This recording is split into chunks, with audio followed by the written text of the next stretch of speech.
Welcome to Drumbeats, the must-listen-to podcast which explains why Indigenous partnerships are the key to securing successful outcomes in natural resource and infrastructure investment in Canada. I'm Mark McNack, and my co-host Robert Branton are joined today by Senator P.J. Prosper, a proud Mi'kmaq lawyer representing Nova Scotia, Mi'kmaqi. He served as chief for his home community of Buck-and-Québec Mi'kmaq Nation, and later as AFN Regional Chief for Nova Scotia and Newfoundland, prior to his appointment to the Senate in 2023. He has just released the First Nations priorities for the first 100 days of the new Parliament, priorities that he believes can reasonably be executed in that time and which align with the priorities of recently elected Prime Minister Mark Carney. These initiatives are also outlined in his report, ReconciliACTION, which is the result of a 2024 listening tour that Senator Prosper launched throughout the Mi'kmaq traditional territory known as Mi'kmaqi. During this unique endeavor, he met with over 1,700 individuals across the region. This territory stretches from Newfoundland to the Gaspé region of Quebec. It includes the entirety of Newfoundland, Nova Scotia, and Prince Edward Island, as well as parts of New Brunswick and Québec. Good day and welcome, Senator Paul, sometimes known as PJ Prosper. It's good to see you. Thanks for joining us. Real pleasure to have you with us. Yes, a real honor to have you, Senator. You're the first senator we've had on our program, and you're one of the first, I think, Indigenous senators in Senate in Canada. Well, I'm certainly happy to be here and glad, we were able to connect earlier. Great.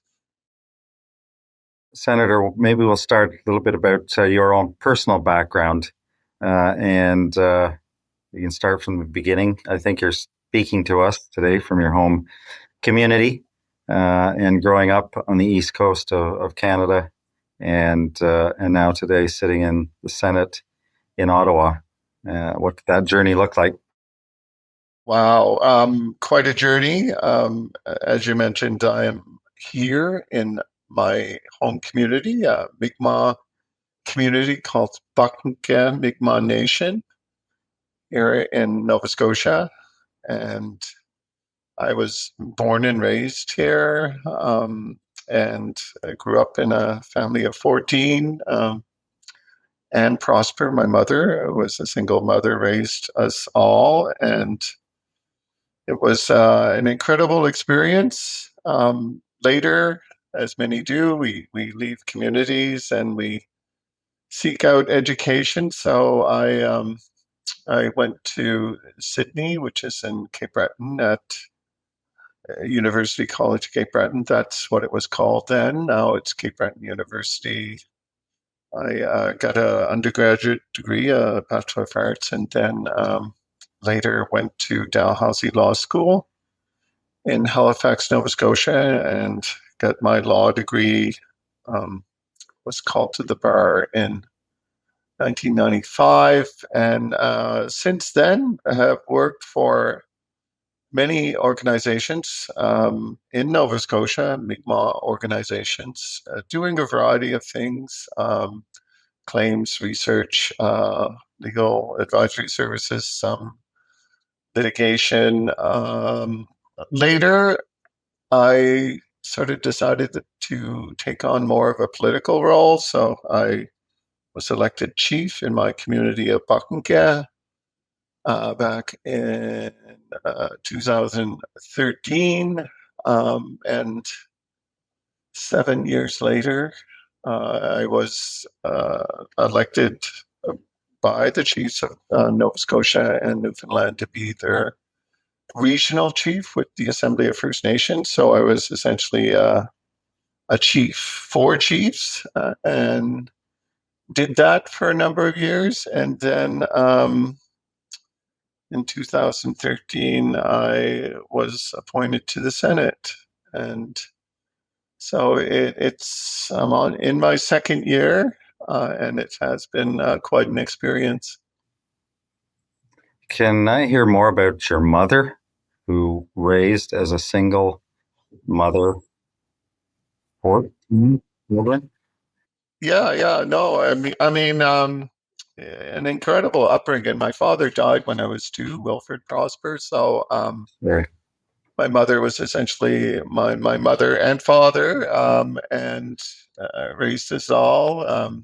She had some basic rules. You go to school. If you don't go to school, you go to work. And if you don't do either of those two things, you're out the door. Um, so it was an incredible time. I mean, it was humble beginnings, as was with most families within the community. But she was a highly respected person within the community and helped many, in addition to a number of, she took in people from the community as well, and considered them part of our family. So, incredible experience. I really feel good and appreciate that sort of background. Wow. Sounds like that was a bit of a model for you of service. Absolutely. I must admit that there have been a lot of Mi'kmaq women that played an important role in my life at different times, and certainly Mi'kmaq men as well. But I think Mi'kmaq women have played a much more significant role in just helping me and guiding me along the way, which I really appreciated. Wow, that's great to hear. And maybe bring us up to date then. Your Senate experience of a couple of years. That sounds like a new chapter for you. It is a new chapter. It's a new experience for many. I'm sure when people start out in life, they don't automatically say, "I'm going to become a senator." It's something that just happens. Maybe first explain for our listeners and viewers outside of Canada how the Canadian Senate operates and what its function is in Parliament. It's known as the upper chamber, or the chamber of a sober second thought.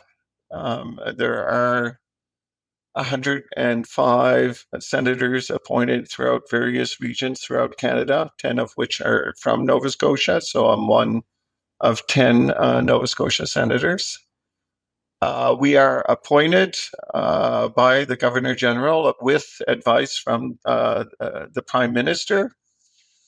And there's a selection committee that vets proposed applicants, and felt quite fortunate to be successful in my bid through that process. I owe a lot to former Senator Danny Christmas, who was the first Mi'kmaq senator appointed to the Senate. He was a long-term mentor of mine, and for the most part, this wasn't on my radar. I never thought of it. I sort of was always involved on the other side of the table, with government, in terms of negotiations and discussions. And there was an opportunity when I was before a Senate committee. I believe we were talking about child welfare. I've been before that committee a number of times. And it just so happened to be chaired by then Senator Danny Christmas. And I don't know what it was.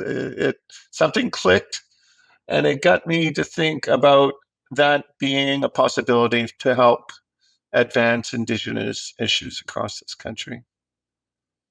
And so you're appointed. How many Indigenous senators are there today out of the 105? I think there is approximately 11 senators who are Indigenous of different nations, certainly some Métis as well, Inuit as well. So it's an incredible group, and we try to support one another when we can. Talk a little bit about a listening tour you've done, which is a great example of how a senator stays connected with those they represent, as well as all Canadians. Would you like to talk a little bit about, explain to our listeners over here in the UK about your listening tour and some of the key issues that you found? Sure. Well, there's no real instruction book for senators when they undertake their roles and duties. We are parliamentarians, and we do have core functions, which it's sort of the meat and potatoes of what we do. We sit on committees, Senate committees. I previously sat on the Indigenous Peoples Committee. Also, given my legal background, I sat on the Legal and Constitutional Affairs Committee. So, the objective of those committees is to study and hopefully improve proposed legislation in the form of bills. Usually, a lot of these bills come from the House of Commons, but we do have occasion to have and bring forward Senate bills as well. So that's a major component where we invite witnesses, experts on various subject matters to provide evidence in committee.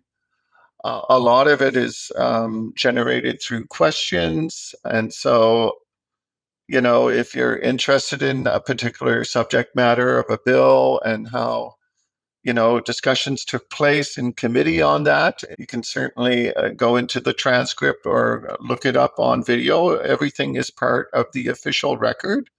So whether you like it or not, when you speak, there is a transcript, there is a video, and it's translated in to official languages. So that's a core feature. Committee work. Another core feature is general work within the chamber itself. So there's a number of things you can do by way of speaking on specific matters. It could relate to certain bills, certain actions of government, things you want to bring forward to the attention of parliamentarians. You can ask questions, and government is obligated to provide answers to those questions.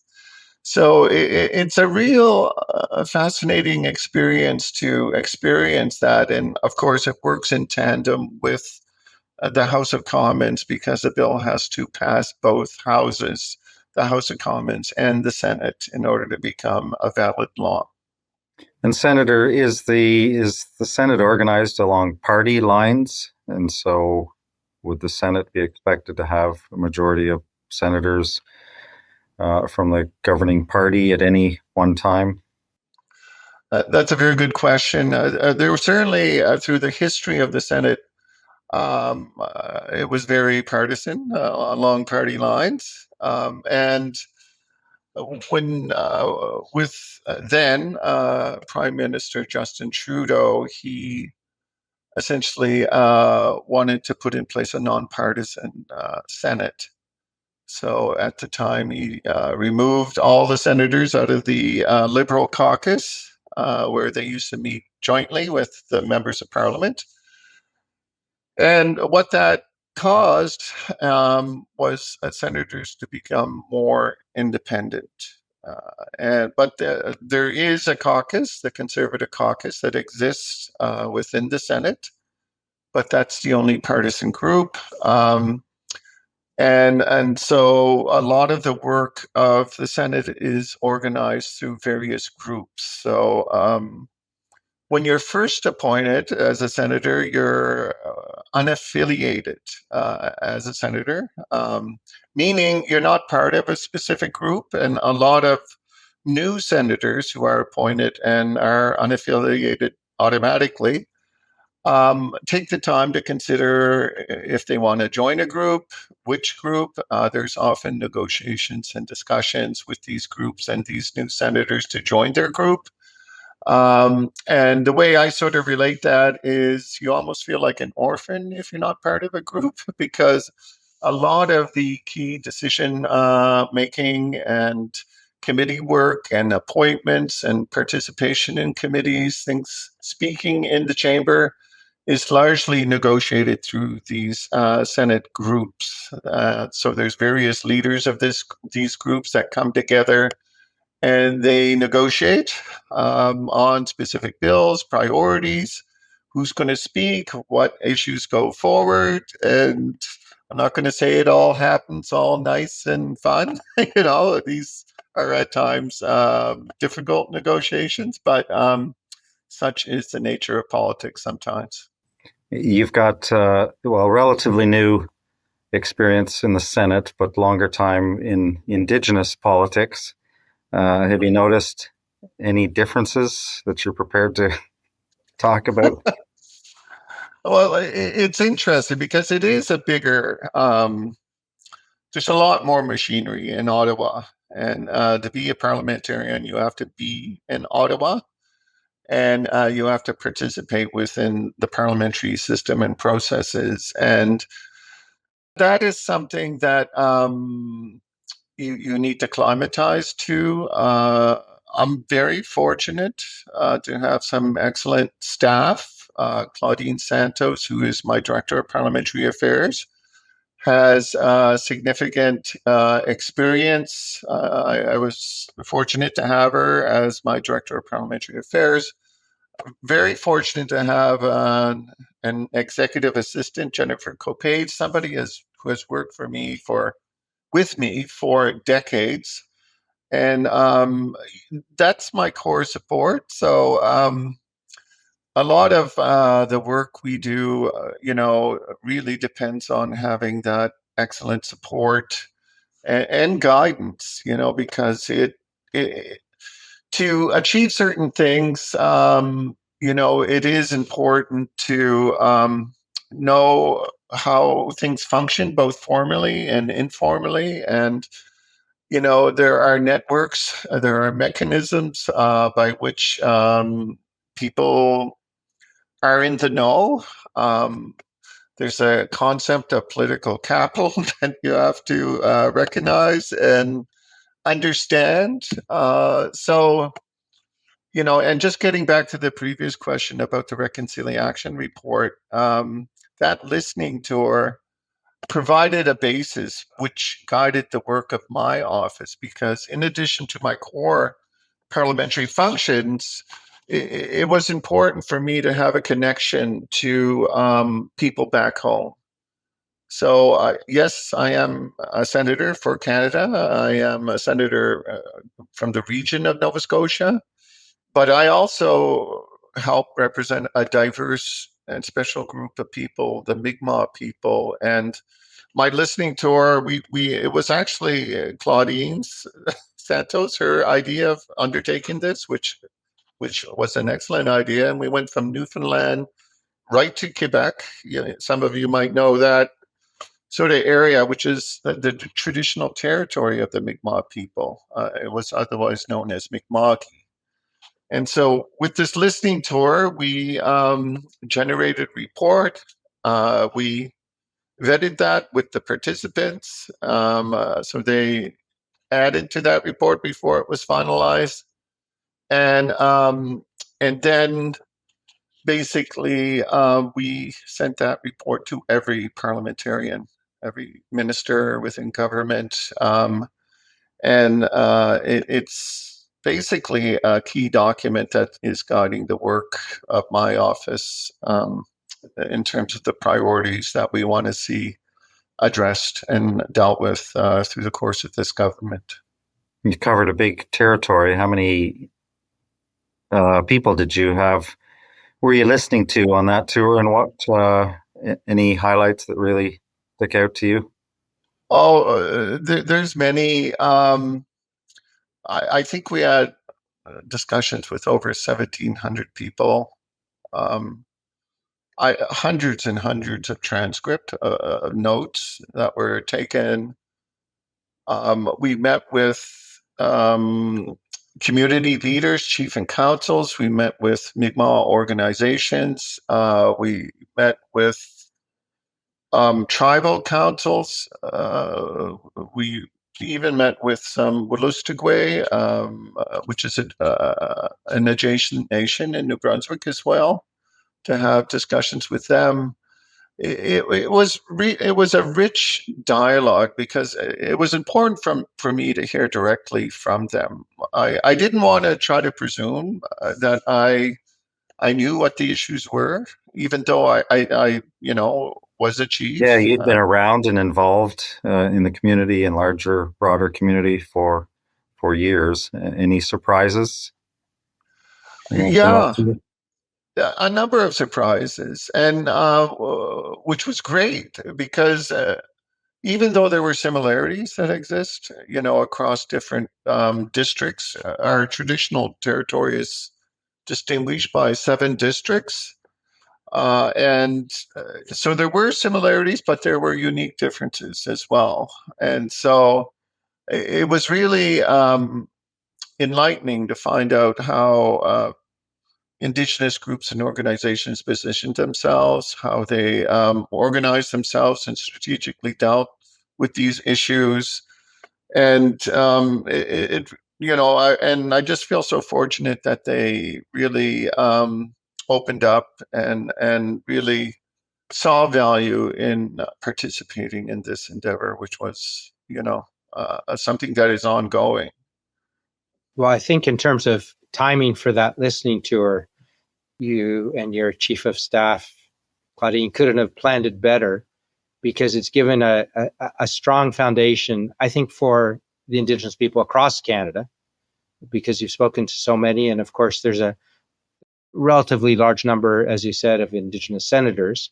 And, with the crisis that Canada is facing, it's the opportunity for Indigenous people to take the rightful place at the table, along with all other Canadians, as we plot our way forward.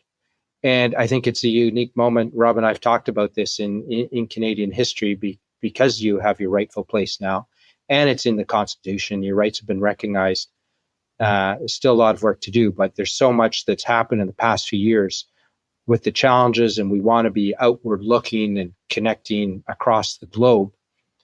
There's an opportunity to shape the direction of the next government's policy. So Mark Carney's been recently re-elected as prime minister, or elected as his first time as prime minister, but he's now serving as the elected leader. And there are a number of priorities to look for over the next days. And I think you've put together a action plan, or a list of what you'd like to see achieved over the next 100 days. And we've got a throne speech that will be coming up just before we release the podcast.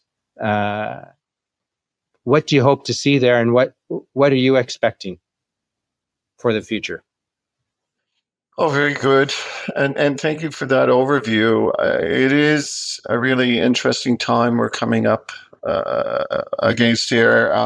And recently my office held a press conference with a number of other leaders, Mi'kmaq chiefs, the national chief, leaders of various organizations like Ernie Daniels with the First Nations Finance Authority, James Michael with Dun Edley Debedum, and the ReconciliACTION report provided insight into some of the key items that stem from a unique collaborative approach that was Indigenous-led. The whole idea is for Indigenous people to come up with their own solutions for dealing with key and fundamental issues that have been the product of failed good intentions by successive governments. And these Indigenous-led initiatives have value. They have a history, and they need support. And part of that exercise through that press conference was to highlight to government what could be the first 100-day priorities of government. Things that could be dealt with almost right away with a stroke of a pen. Initiatives that have a long history, that provide good value, that have been vetted, that have been researched.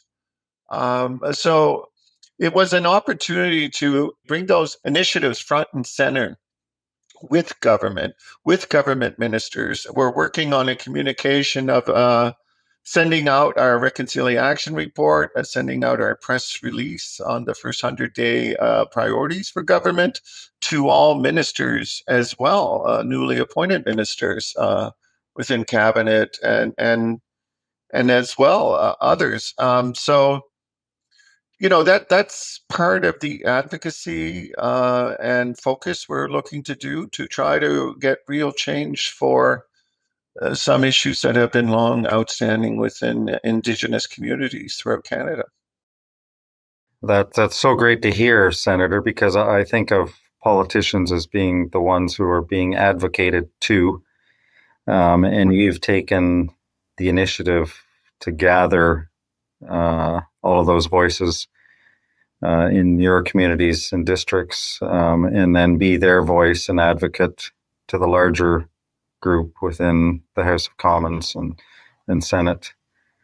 So well done for you. And you've come up with some priorities for those first 100 days. Do you want to talk about a few of those? Sure. One of them is a very important one that has certainly history within the previous government. That's, First Nations water legislation, which recognizes the inherent jurisdiction of First Nations over water and their right to clean water, within their communities, to have appropriate infrastructure for drinking water, wastewater, source water within their communities. It's amazing how that is still a pressing issue within many First Nation communities throughout Canada, when many people take it as a given right. It stemmed from litigation, obviously, because what prompts government sometimes is litigation. Yep, that was litigation led by our firm, McCarthy Tetro, the class action against the federal government that resulted in a financial settlement as well as a commitment, a longer-term commitment to take action finally and to bring forward legislation. But as you're saying, that legislation is taking a lot longer. Exactly. And thank your firm for their efforts. And so, as you know, with a change of government, all the existing business that happens with government, the legislation that is in process, it dies on the order paper, is a saying that where it's sort of like a clean slate. So, but it's still nonetheless a priority. It's a priority that was addressed through a co-development process with Indigenous Services Canada, which I applaud and want to recognize that approach because it doesn't happen often. It has been subject to much debate within the House. It didn't quite make it out of the House.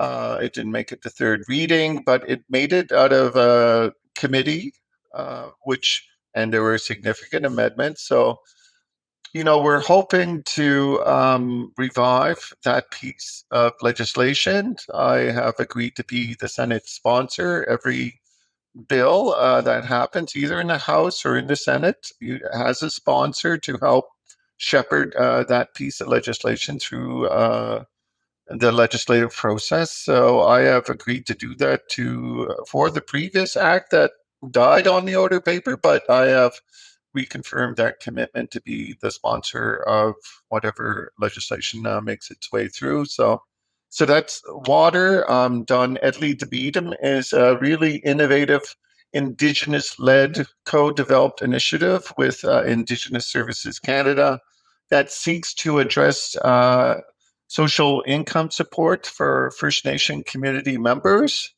by recognizing and developing a social policy that actually works, a policy that is reflective of the needs of community, that is quite comparable to what recipients in the province of Nova Scotia receive. So there's a parity in that regard.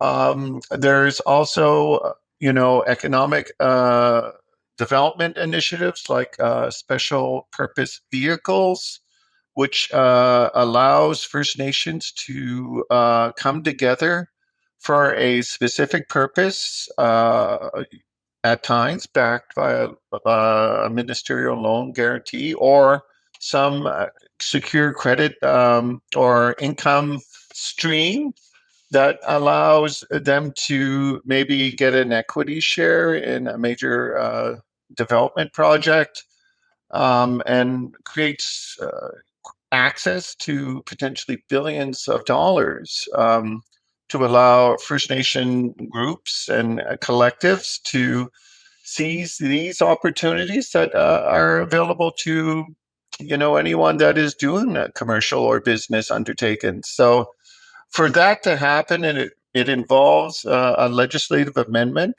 to the First Nations Financial Management Act. Ernie Daniels spoke at our press conference of the need to have these special purpose vehicles, and I think it would, create a tremendous movement and positive change for Indigenous peoples. Yeah, we've had Ernie. We've had Ernie on the podcast, and he's been at the summit. Oh, very good. A real leader, and I know there is that issue with the way the First Nations Finance Authority is the way it operates and the way it is limited to assistance to First Nations themselves, but typically with the development, there's as you say, a special purpose vehicle set up for the nation, and it does its commercial business through that entity. And at the moment, FNFA cannot support those entities. So yeah, that would open up a lot more support if that change could be made. Certainly. And when I was chief, just to finish off, because I have a lot of positive things to say about the First Nations Finance Authority. When I was chief here in Buckingham, we had a highway development project that was going right through our community, where they were twinning the highway, and we were actually able to get funding secured through our own source revenues from the First Nations Finance Authority at rates that were better than any rate you get from a bank. And we all know what happens when you're able to save 1 or 2% on a major loan undertaken. And so we were able to leverage a multi-million-dollar highway development travel center, a Bayside travel center in our community, which provides employment. We have our gaming facilities up there. I mean, it's just one of many stories of what, that entity, the First Nations Finance Authority, is able to do. And it's important to recognize these stories and stories of success, stories of innovation, things of that nature. Well, we're just talking about innovation of those opportunities that you're highlighting. And if I'm not mistaken, I think Chief Terry Paul, Clearwater Seafoods, is in your neck of the woods, who was also at the summit this year. But what would you be saying to foreign investors, right? Whether they're corporates with subsidiaries in Canada or looking at setting up, or perhaps it's just the capital markets, in understanding how to approach Canada that we all hope to have, that you're shaping at the moment, and we hope that the throne speech reinforces that.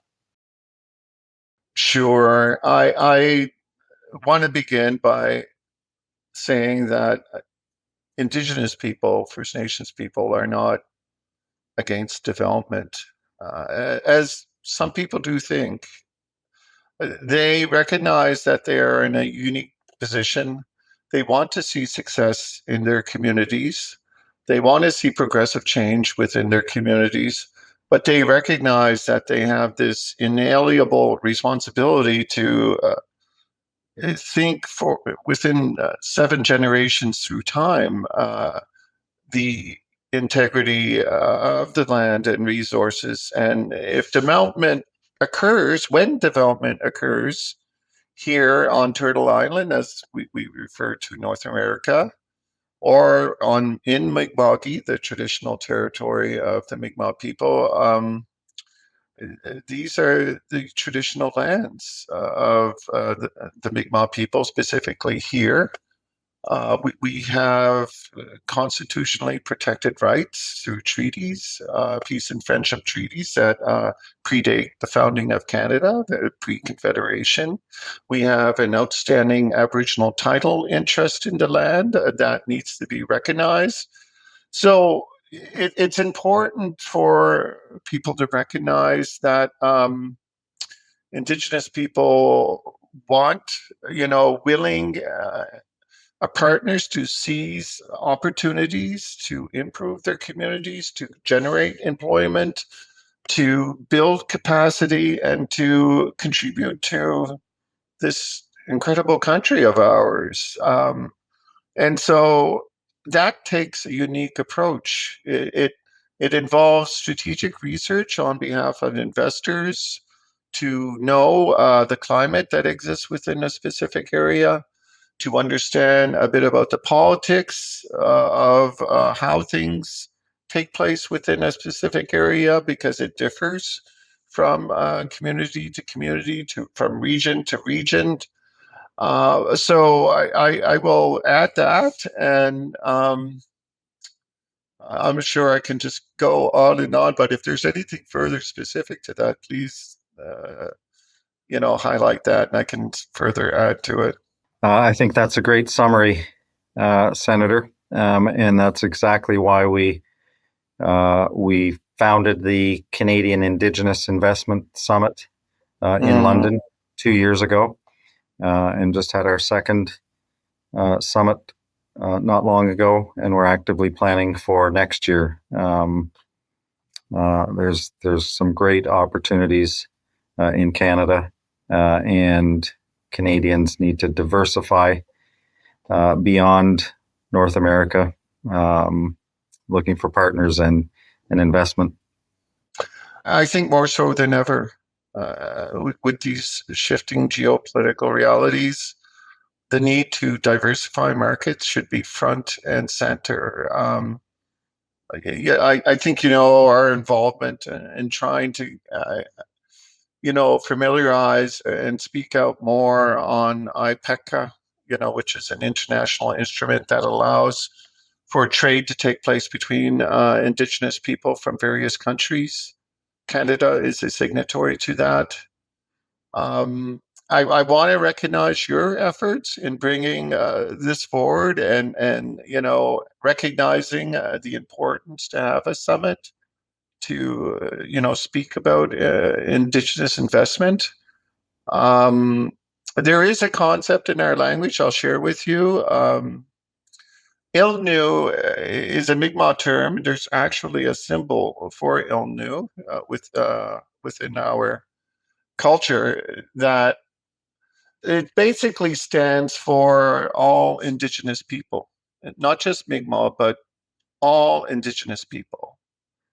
And there's a unique perception, as you know, that exists with Indigenous people. There's a term in Mi'kmaq called Edawamtimo, which means, for lack of a better way of saying it, two-eyed seeing. When you're looking at something, you view it through two eyes.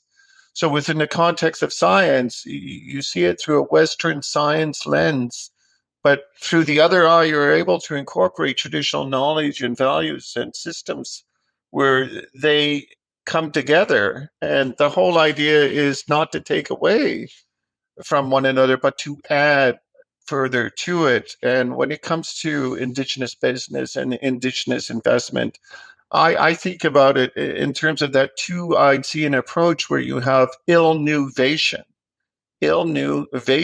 where it's just that ability of Ilnu people to seize opportunities and to see things differently, which I think deserves certain consideration within dialogue, certainly within Canada and internationally. Love it, and well said, Senator. And thank you again. I think we've run out of time, but we could go on. Appreciate you making time for us. today. It's a very busy week, I know, and Yeah. and we'll let you get back to all that's going on in Ottawa and the rest of the country. So thank you again. Thank you for this opportunity. I really appreciate it. Thank you, Senator. Thank you. Thank you to Senator Paul Prosper for sharing his insights with us, and thank you for viewing and listening. Be sure to share, subscribe, and leave a review on your favorite podcast channel. Thanks for listening to Drumbeats. Until next time.